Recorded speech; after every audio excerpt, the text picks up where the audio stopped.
Eskom announces a 16-hour power outage in Gauteng on Sunday. Residents in Vischkuil, Springs, Gauteng, are advised to brace for a power outage this coming Sunday, February 25th. The national power utility, Eskom, will conduct essential maintenance on the distribution network, necessitating the temporary outage. The interruption in electricity supply is necessary to perform essential maintenance on our distribution power lines, said Eskom. The interruption will commence at 6:30 in the morning and extend until 2300 hours in the evening. It will directly affect residents in Vischkuil and surrounding areas.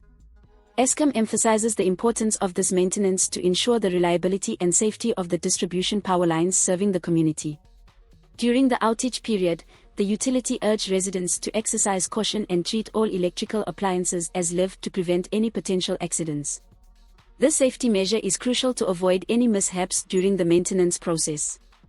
This planned maintenance aligns with Eskom's commitment to maintaining a robust and efficient electricity supply infrastructure across the region.